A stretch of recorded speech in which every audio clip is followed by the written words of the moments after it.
Picture a moonlit chamber in ancient Rome, where shadows dance on marble walls and the air hums with forbidden desire. Empress Messalina, wife of Emperor Claudius, slips through the palace corridors, her silk gown trailing like a whisper of sin. She's not seeking her husband's bed. No, she's heading to the city's darkest corners to challenge prostitutes in a scandalous contest that will shake the empire to its core. Why would an empress risk everything for such a brazen act? What drove her to defy Rome's moral code? Stay with me, because this tale of lust, power, and betrayal will grip you until its tragic end. In 38 CE, Rome was a city of splendor and vice, where emperors ruled as gods and their wives wielded power in the shadows. Valeria Messalina, barely 18, married Claudius, a stuttering, underestimated scholar who became emperor against all odds. Messalina was no ordinary consort. Her beauty was legendary, eyes that could seduce a senator, lips that spun webs of charm. But beneath her allure burned a restless ambition. Rome's elite whispered of her insatiable appetite, not just for power, but for pleasure. The palace, a labyrinth of intrigue, buzzed with rumors. Messalina's affairs, her secret rendezvous, her defiance of Claudius's trust. As Claudius focused on governing, Messalina carved her own path. She manipulated courtiers, orchestrated banishments, and amassed wealth through schemes cloaked in charm. But her desires outgrew the palace walls. Rome's underbelly, its brothels and taverns, called to her. Historians like Tacitus and Suetonius later claimed she frequented these places, adopting the alias Lyciska to mingle with prostitutes. Why? Some say boredom, others rebellion against Rome's rigid expectations of an empress. One night, emboldened by wine and defiance, Messalina issued a challenge. She would outlast Rome's most renowned courtesan in a contest of endurance, betting more men in a single night. The stakes, her reputation, her power, perhaps her life. The news spread like wildfire, scandalizing the city. Senators blushed, slaves gossiped, and Claudius remained oblivious, buried in scrolls. Messalina's contest was no mere rumor. It was a spectacle. In a dimly lit brothel, she faced her rival, a seasoned prostitute named Scylla. The crowd, a mix of lowlifes and disguised nobles, watched in awe as Messalina, cloaked in a crimson veil, began her brazen performance. Hour after hour, she matched Scylla, her laughter echoing through the night. By dawn, Messalina emerged triumphant, claiming to have surpassed 25 men. Rome was electrified and horrified. Messalina's victory in the brothel cemented her infamy. Rome, a city that thrived on spectacle, couldn't look away. She returned to the palace not as a shamed empress, but as a daring icon. Her defiance thrilled the masses, who saw her as a goddess of unrestrained passion. But the elite, bound by tradition, seethed. Senators muttered of moral decay. Priestesses warned of divine wrath.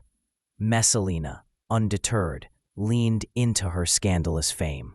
She hosted lavish banquets, where wine flowed like rivers, and guests whispered of her nocturnal exploits. Her charm disarmed critics, but her enemies grew bolder, plotting in the shadows. Claudius, now aging and frail, remained blind to his wife's antics. Messalina exploited his trust, using her influence to eliminate rivals. She accused senators of treason, securing their executions with a smile. Her power was intoxicating, but her heart craved more than political games. She fell for Gaius Silius, a handsome consul with a dangerous charisma. Their affair was reckless, public, passionate, and defiant. Messalina didn't just love Silius. She worshipped him, showering him with gifts and promises of power. Rumors swirled that she planned to divorce Claudius and crown Silius emperor, a treasonous fantasy that Rome could not ignore.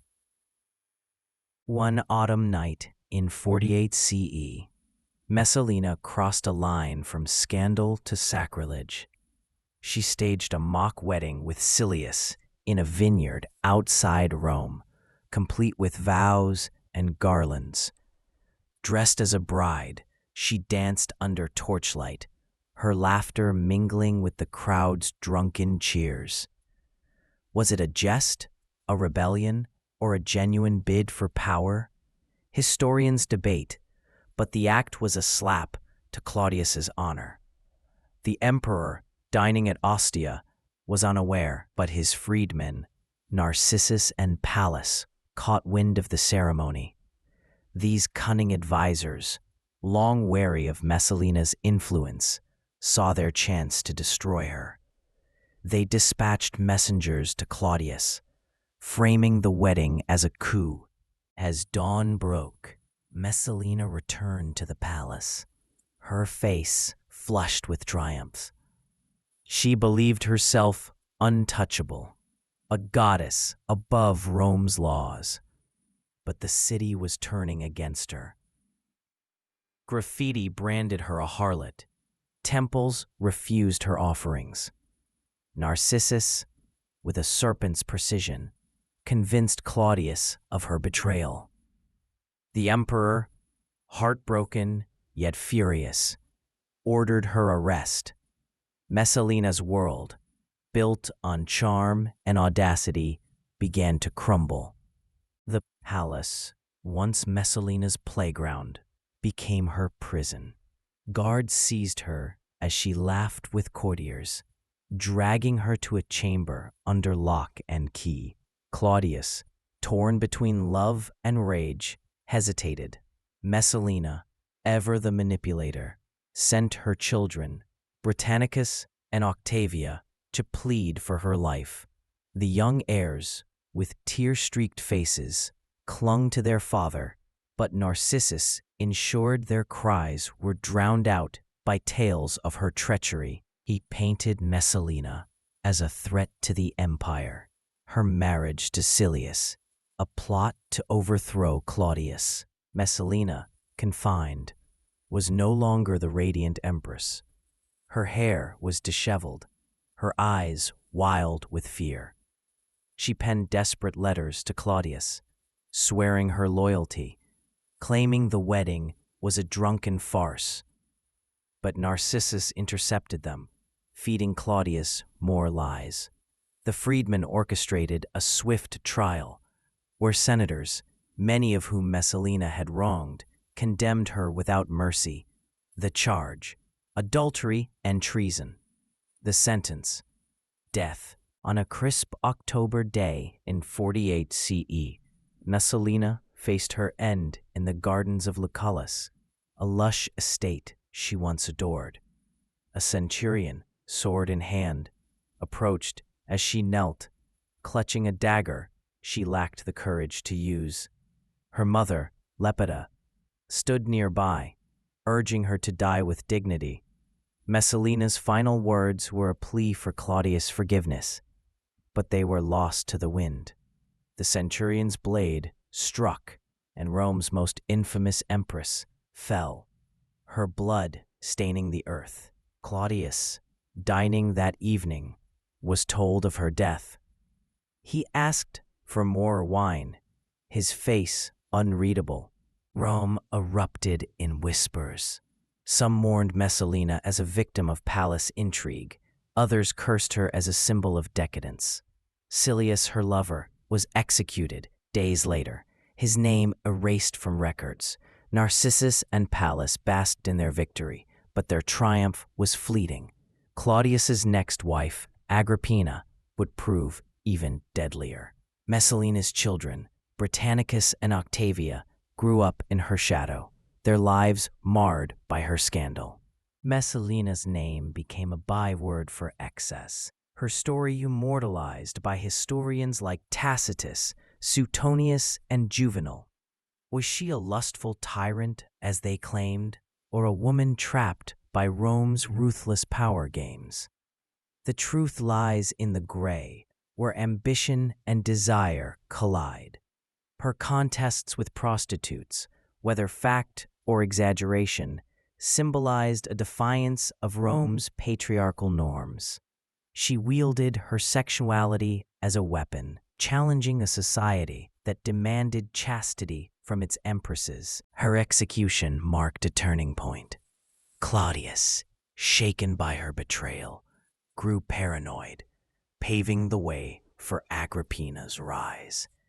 The Senate ordered Messalina's statues toppled, her name chiseled from monuments, a damnatio memoriae, to erase her legacy. Yet her story endured, fueling art, literature, and drama for centuries.